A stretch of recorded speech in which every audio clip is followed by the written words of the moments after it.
Just getting back, finally. Like,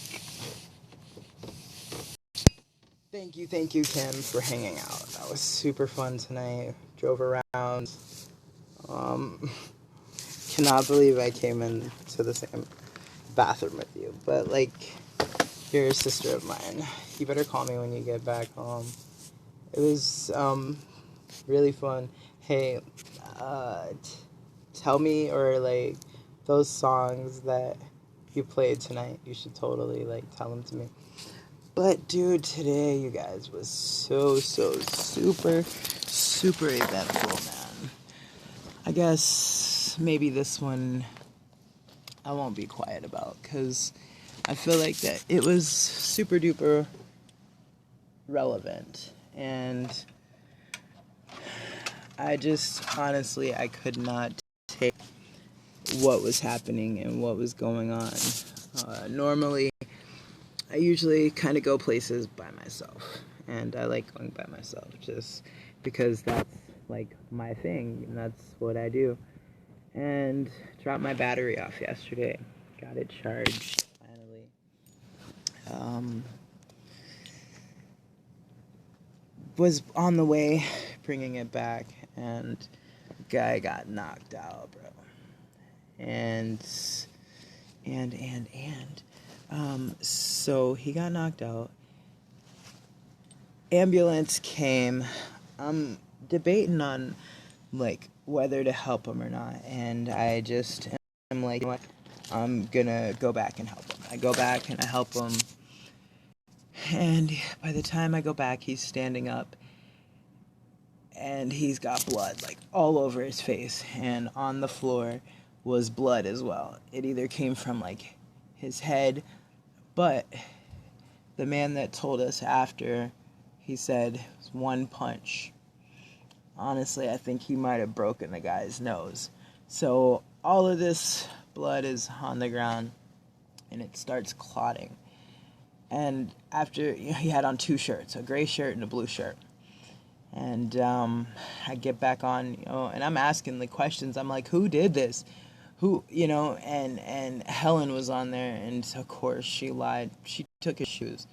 Like, she had the shoes sitting next to her. Like, how bogus and petty. I'm glad she don't live here anymore, because if she did, I would have said something to her. But so he's standing up. He's trying to put his shirt back on, because somehow, in all, I don't know how his shirt got off, but they had saw it all on camera, and they stopped the train. But I helped him put it back on, the gray shirt, and like, he was a native guy, pretty, kind of maybe my height, long hair, brown, very native, in the face, all the way around, native. And helping him put his shirt back on, and we both looked down, and he's like, the blood. He didn't say anything, and he takes off the blue shirt, and he's like, he struggled to get on the gray shirt, so I'll put on both shirts. Then he sees blood, he's like, damn, let me take this blue shirt off. And he's struggling to get the blue shirt off, so I help him take the blue shirt off, and I grab it, I get it off, and I just throw it on the blood just to like cover it up. EMS are coming.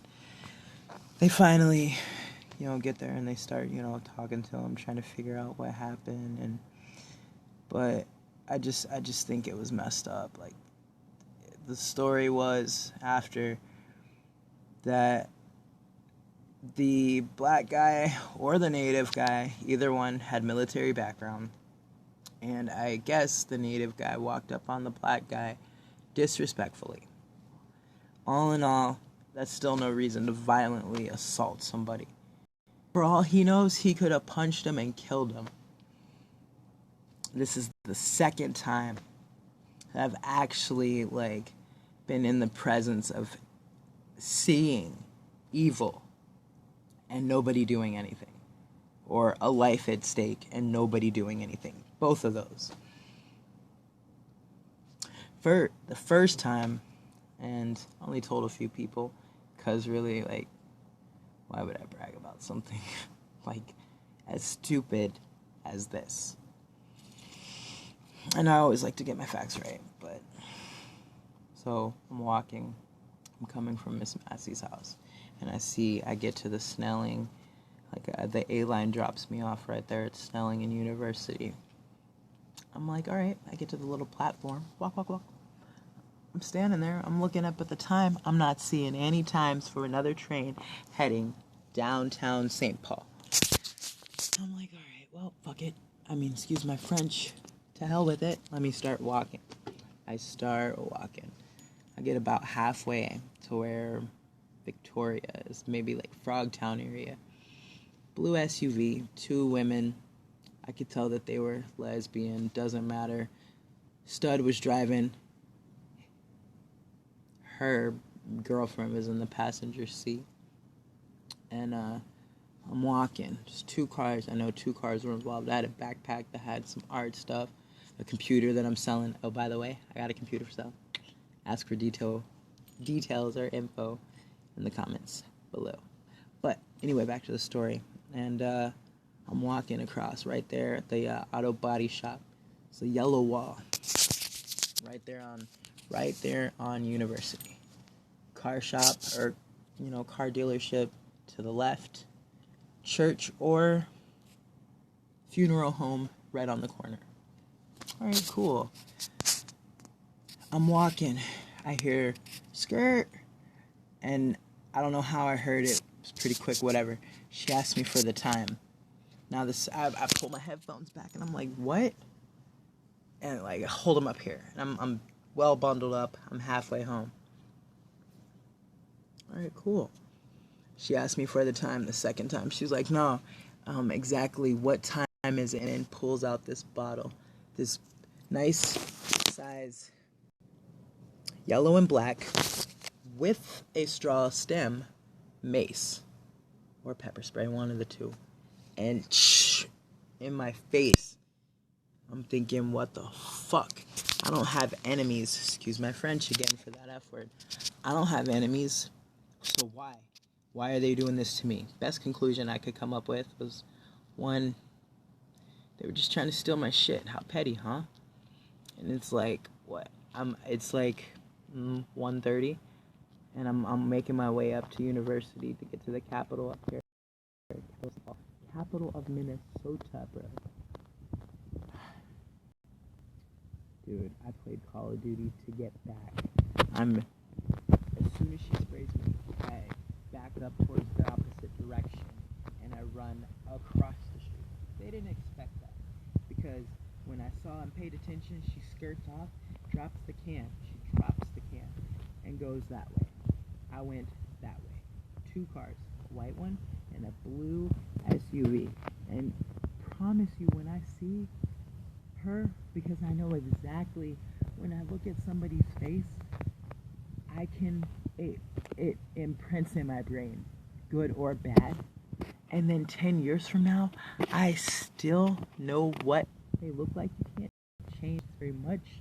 So she's gonna get an asshole, or I'm gonna spray her. I'm not gonna resort to violence, because I talk about not resorting to violence. But when I do see her, I'm gonna have a tiny can of pepper spray or mace, and I'm gonna return the same retaliation that she did to me for no reason, because I didn't do anything wrong. I don't have reasons to look over my back. Are you kidding? No, I don't. So yeah, that's what it's gonna be. I promise you on that. So I had my torch in my waistband, trying to pretend like I had a gun just in case they did come back. Got back here 2:30, and in between, right after the incident happened, like first time burns. After that second time, I knew not to wipe my eyes. Nope, knew not to. It's crazy, man. But I made it back. I did. I made it back. I was asking, why? Why me? Why me? Why me? What did I do? I didn't do anything.